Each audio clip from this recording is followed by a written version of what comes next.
Allora, torniamo a raccontarvi di questi casi, sono veramente tanti. Quanti sono in tutto, circa? Beh, diciamo un po' dei numeri, un po' a spanne, diciamo che noi stiamo parlando di, insomma, grosso modo 2000-2500 pensionati all'anno, ai quali diamo una risposta positiva, e una restituzione su base annua che è oltre i 3 milioni, insomma. 3 milioni di euro solo a livello regionale Veneto, sono cifre importanti. Allora, abbiamo lasciato Carrer che ci ha detto che hanno recuperato 115.000 euro tra arretrati più 1.000 rotti euro al mese per una signora che stava svenendo quando gliel'avete visto. Vi abbiamo fatto un regalino, qualche cosa? Sì, ci ha portato i cioccolatini. Sì.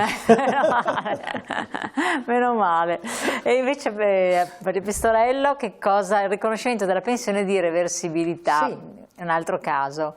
Sì, questo è un caso, anche qua potrebbe succedere, perché in questo caso qua la signora in questione era separata dal marito.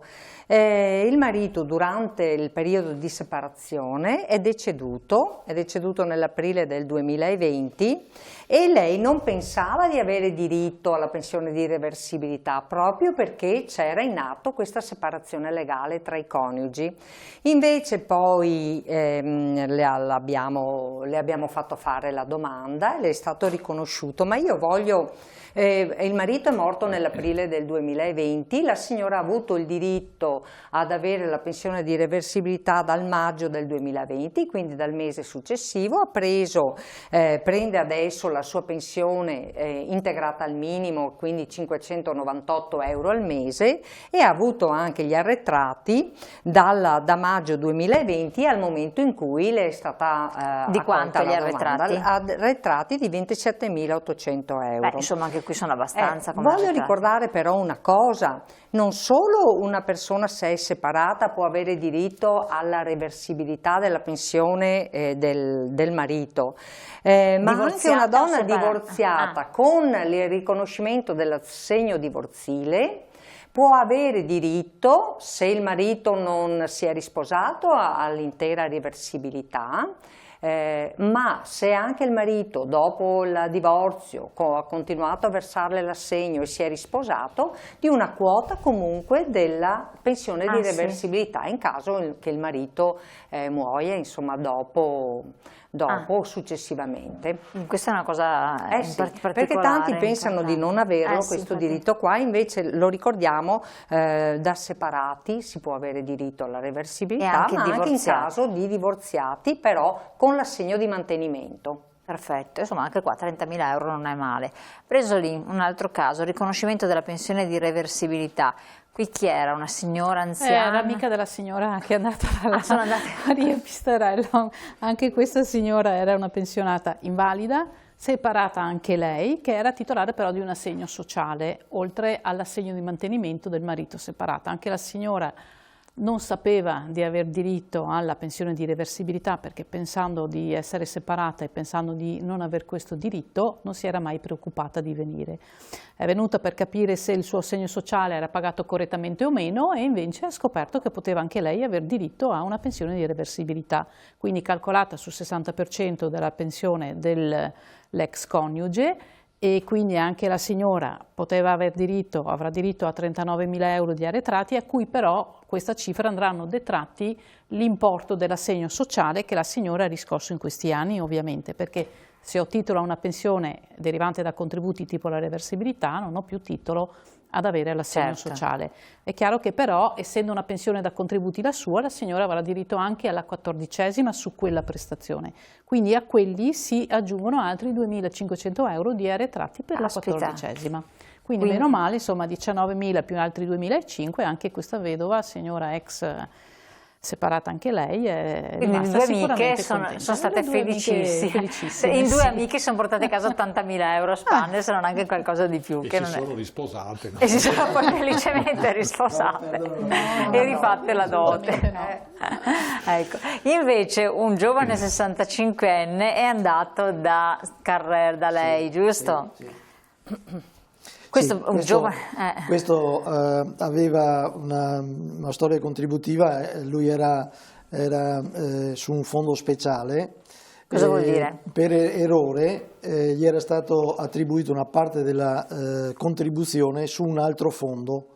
Quando è andato in pensione con la sua anzianità, l'INPS ha calcolato la pensione e l'ha calcolata con i contributi che c'erano nel fondo speciale, quindi la contribuzione che era stata versata sull'altro fondo non era stata considerata. Noi al controllo, è venuto a farci controllare la pensione, abbiamo controllato la pensione, abbiamo visto che c'era della contribuzione e pensavamo di fare una pensione supplementare perché era su un altro fondo.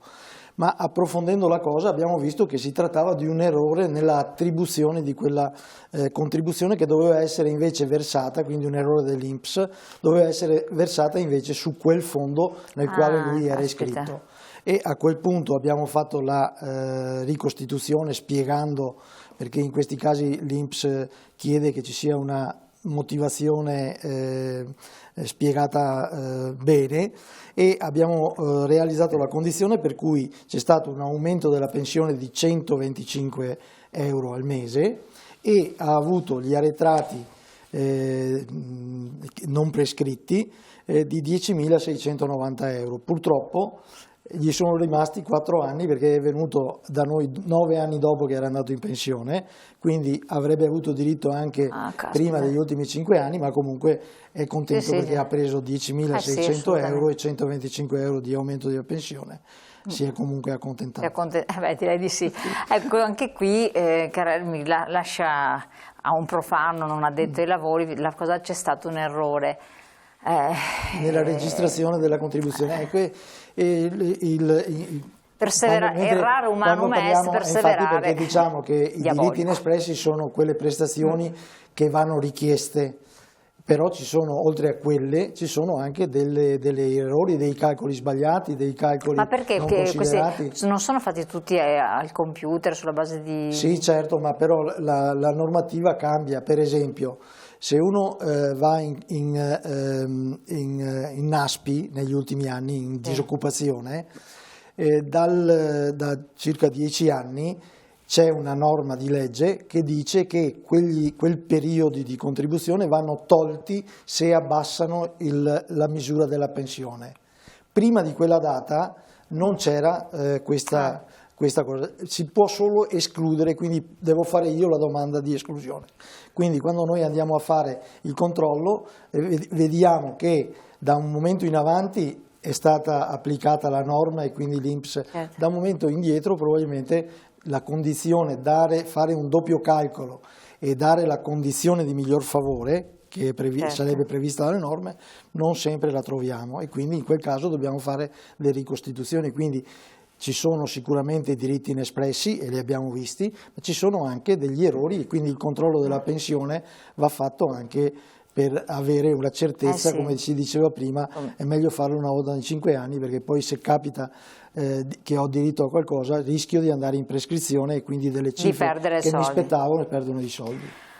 Noi. Allora, Maria Pistorello, abbiamo un altro caso, restituzione della trattenuta per incumulabilità. Questa è un'altra situazione, sempre un giovane pensionato di... Sì. Un pensionato di 65 anni con titolare anche di una pensione di reversibilità, con un figlio studente universitario. E allora in questo caso qua, siccome questo pensionato ha un reddito abbastanza, insomma, sì, non proprio una pensione bassa, gli veniva decurtata la pensione di reversibilità proprio perché non si considerava il fatto che la trattenuta per incumulabilità, si chiama così, non si fa in presenza di figli minori, di studenti o di inabili. Quindi gli veniva decurtata la pensione di reversibilità senza tener conto che aveva un figlio invece studente, per cui doveva prendere l'intero ammontare che gli spettava della pensione. Dichiarato? Questo figlio studente era stato dichiarato? Sì, sì, era tutto dichiarato, eccetera. Quindi c'è stato un errore, insomma. Però è stato, esatto, un errore. C'è la tabella, sì, esatto. veniva fatta questa trattenuta così senza doverla fare. Quindi poi lui ha avuto gli arretrati e dopo, una volta che il figlio si è laureato, naturalmente ha concluso gli studi, hanno ricominciato ad operargli la trattenuta, ma intanto ha avuto 4.000 euro di contributi. Ma a proposito di quello che diceva Carrère poco fa, no? Sul fatto degli errori che delle volte si fanno, in effetti proprio i giorni scorsi è capitato nei nostri uffici una signora che non ha saputo del fatto che aveva diritto alla 14ª perché ha visto una nostra trasmissione. Ne abbiamo parlato. Esatto, perché ne è stato parlato molto e ampiamente, e in questo caso qua si tratta proprio di errore che fa l'INPS, cioè non si capisce perché questa signora ne aveva diritto, lei pensava di no perché il marito comunque ha un buono stipendio, ma in questo caso non si considera il reddito del coniuge ma soltanto il reddito individuale, e quindi in questo caso qua più che di diritti inespressi siamo di fronte proprio a errori materiali dell'INPS che non sono spiegabili, quindi perché se quando chiediamo spiegazioni, vabbè, errori inspiegabili, vabbè, per fortuna che ce lo spiega. Non viene da pensare questo. Bresolin insegna il nucleo familiare, questo è un altro caso. Cos'è? Riprendiamo un po' quello che avevamo già visto in un altro caso. In questo caso qua c'era una pensionata di 93 anni che era diventata titolare di una pensione di reversibilità, e ricordiamolo, per avere questo che si chiama nel gergo assegno di vedovanza, quindi è un assegno per se stessi, sostanzialmente non per un altro componente della famiglia, è necessario essere titolare di una pensione di reversibilità ma derivante da lavoro dipendente, o privato o pubblico, ma da lavoro dipendente, perché se io fossi titolare di una pensione di reversibilità nelle stesse condizioni ma deriva da lavoro autonomo, non potrei aver diritto a questo assegno. Quindi è un'altra distinzione, anzi precisazione che è bene fare, perché non tutti possono averne diritto, quindi bisogna prima di tutto controllare il titolo della pensione, poi il reddito della signora era sotto i 31.000 euro annui, e quindi questo ci ha permesso, oltre al fatto che la signora era invalida, di fargli ottenere quel assegno per se stessa di 52 euro al mese. 52 euro moltiplicati per tutti gli anni, i 5 anni di arretrati, si è portata a casa 3.597 euro, anche questi esenti da tasse, perché l'assegno nucleo familiare non è tassato. Certo, quindi 3.598 euro arretrati e 634 euro in più all'anno, quindi quei 52 euro al mese moltiplicato per tutte le mensilità. Il fatto è che avendo quell'età chissà quanti soldi avrebbe recuperato se sì, bisogna vedere da quando la signora è diventata invalida, avendo 93 anni, molto probabilmente prima dei 5 anni, però insomma non è detto che sia tutti così. Purtroppo tanti nelle case di riposo, ad esempio, non sono a conoscenza di questo, lo diceva prima anche infatti Fabrizio, e quindi lo SPI si adopera anche per entrare nelle case di riposo, per cercare di aiutare quelle persone che sono ricoverate, per controllare appunto questi diritti che noi chiamiamo inespressi. Pensione di vecchiaia, torniamo a Maria Pistorello, una pensionata che situazione era? Sì, questa è una pensionata, mi richiamo anche a quanto dicevo prima, no, sul minimo di anni necessari per poter avere diritto a una pensione, che attualmente sono 20 anni per avere diritto alla pensione di vecchiaia, per chi aveva 15 anni, 20 anni, scusami, sì, in effetti, di contributi versati. Non continuativi o continuativi? No, non serve che siano continuativi. 20 anni di contributi versati. Esatto, di contributi versati. Questa signora invece ne aveva soltanto 14 anni, e in questo caso però ha potuto avere la pensione riconosciuta, anche perché questi contributi li aveva maturati prima del 92, quindi rientrava ancora in quella fascia di persone a cui viene riconosciuta la pensione di vecchiaia con almeno 15 anni di contributi. Però questa signora non era a conoscenza, ne è venuta a conoscenza grazie al fatto che si è rivolta a noi, noi, perché grazie alle 2 maternità che aveva avuto, ha avuto il diritto di avere il riconoscimento di arrivare ai 15 anni, aveva 14 anni e qualcosa, è arrivata ai 15 anni. Infatti vengono riconosciute, anche se non si lavorava durante il periodo, vengono riconosciute le maternità, quelle obbligatorie, cioè i 2 mesi prima della gravidanza, della nascita del bambino, e i 3 mesi dopo. E quindi è riuscita, ha recuperato quanti soldi? Ha recuperato ben 35.550 euro, quindi i 5 anni di arretrati, più però ha avuto finalmente quasi 600 euro al mese di pensione, quindi anche là che da adesso in avanti li avrà, insomma, per il futuro. Eccezionale. Allora, abbiamo visto alcuni casi, ce ne sono veramente tantissimi, per farvi capire in tutte le situazioni, perché siete stati veramente bravissimi, siete riusciti a prendere tutte le casistiche più importanti, quelle principali, ma facciamo vedere magari a grafica gentilmente dalla regia le sedi dello SPCGL, quelle provinciali da contattare per prendere un appuntamento, per andare a dare un'occhiatina alla propria situazione pensionistica. Male non fa, perché si possono perdere soldi, non di sicuro, vero Carré?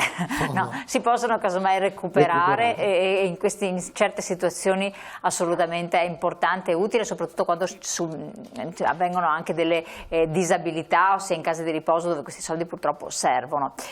Allora, siamo in chiusura, io vi ringrazio tutti quanti per il vostro lavoro, grazie anche al segretario di averci dato una vision globale.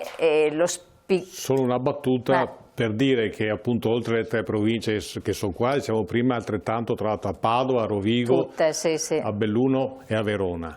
E è sempre bene recarsi presso le sedi, perché riceviamo noi tante telefonate e non sempre le telefonate sono, come si dice, di ben intenzionati. Ci sono truffe telefoniche, stiamo parlando di soldi. Quindi andare a prendere un appuntamento. Quindi anche i nostri delegati qualche telefonata la fanno, tra persone che comunque si conoscono, e chi riceve la telefonata sa chi telefona. Però occhio alle telefonate, quindi è sempre bene che le persone si rechino presso le nostre sedi, perché andando alle sedi si sa chi c'è, si sa chi è lo SPI e si conoscono le persone che possono fare il servizio. Grazie Massimo Cestaro, segretario SPCGL del Veneto, grazie anche a Maria Pistorello, segretaria SPCGL di Vicenza, grazie a Silvia Bresolin, segretaria SPCGL di Treviso, per Giorgio Carrer del Dipartimento Previdenza SPCGL Metropolitano di Venezia, e a tutti gli altri di tutte le altre sedi provinciali. Grazie a voi di averci seguito, rivedete la puntata su YouTube e sul nostro sito internet. Grazie, buona serata.